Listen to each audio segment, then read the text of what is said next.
Hello to my unique and amazing parents, teachers, caregivers, and future parents. Here is another episode of Parenting Right.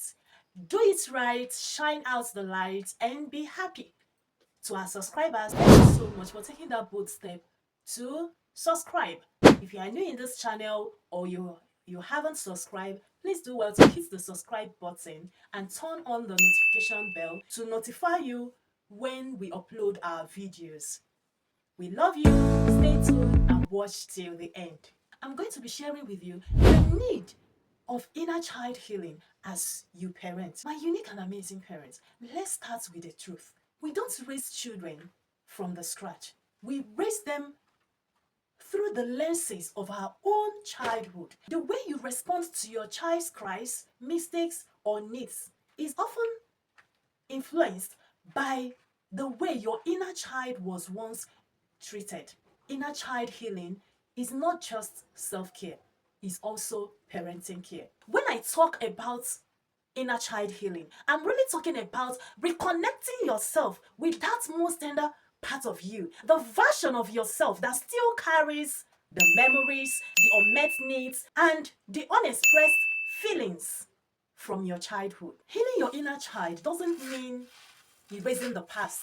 It means acknowledging it with compassion and choosing, I know why I am highlighting it, choosing to nurture the parts of you that were once overlooked, hurt, or silenced. Some may say, why is she talking about inner child healing? How does this concern parenting? All right, I'm going to share with you why inner child healing matters in the act of parenting. The way we parent is deeply influenced by our own childhood, often in ways that we don't even notice. Most of us key into raising our kids how we were raised because our bodies, brains follow the attachment patterns we learned from childhood. This simply means unresolved pain from childhood can echo in your reactions with your own kids. For example, think about a mother who was constantly criticized by her parents. When her toddler spills juice, instead of her calmly cleaning it up and make correction if necessary, she might snap it from her and say, "Can't you do anything right?" A toddler. Hello, mom, you're talking to a toddler. You see, unknowingly to her, repeating the shame she once felt. If you were once shamed often, you may unconsciously shame your child or children when they mess up. If you were neglected, you may overcompensate or struggle with setting boundaries. A parent who felt abandoned or experienced neglect, feeling ignored or unsupported as a child, might try to fill that emptiness with constant praise or by showering your child with gifts, treats, or attention whenever the child or whenever they are angry, trying to fix the hurt you once felt instead of helping the child learn to cope. Some who were neglected struggle to say no or set boundaries at all because they never learned what healthy limits look like. If you find yourself either by spoiling your child or feeling guilt when enforcing rules, it may trace back to a childhood of unmet needs. Recognizing this allows you to respond differently, maybe by setting a gentle and consistent reminder, like telling your child, "We can do extra playtime when homework is done."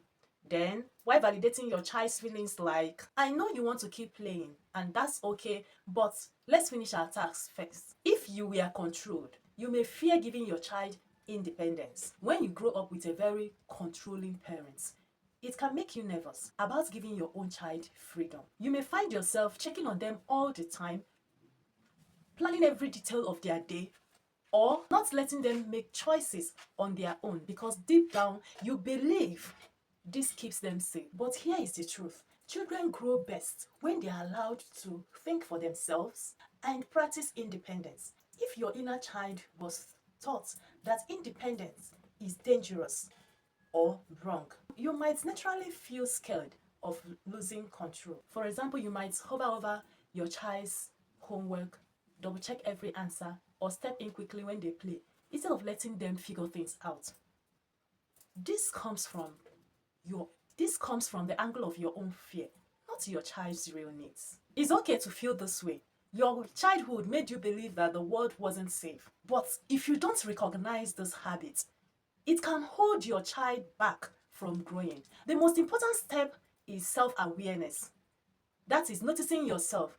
When you catch yourself thinking, I can't let them do that, or I must watch them all the time, stop for a moment and ask, am I doing this because my child truly needs it, or because I feel afraid? That small pause will help you to act with wisdom, not from old fears. Look, instead of holding on too tightly, try trusting your child little by little.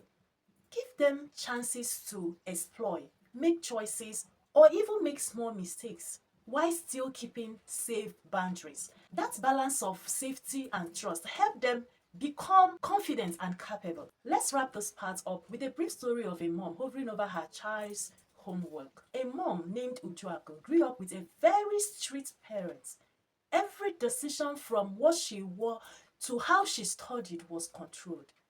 She never got to make her own choices. Now, Ujuako has a 10-year-old son. Whenever the child wants to do his homework, she sits right beside him, correcting every mistake before he can try again. When he writes the wrong answer, she quickly erases it and says, "No, do it this way." At first, she thinks she's helping. Over time, the boy stops making efforts on his own. He waits. The boy waits for her to tell him the correct answer. The boy loses confidence because he's afraid of making mistakes. One day, Ujuako realizes that this is exactly how she felt as a child. Never trusted, never free to try, always afraid of being wrong. She sees that her fear of giving freedom is holding her son back. So she made a small change. The next time he does his homework, she stepped back and said to him, "You try it first. If you don't get it, we'll figure it out together." Can you see? Giving him the opportunity to explore, to try something, to think, to be able to think and see if he can get something out of it. Her son struggled a little and he also learns. And this made him to start believing in himself. That is what is most important. He started believing in himself. After that moment, with time, she tried doing that consistently. And the most important thing that later happened was that the boy started believing in himself. My point is this: when we notice we are holding on too tightly, it's not about blaming ourselves, it's about understanding where it comes from. Then we can give our children the independence we once needed ourselves at the right time. See you in my next video.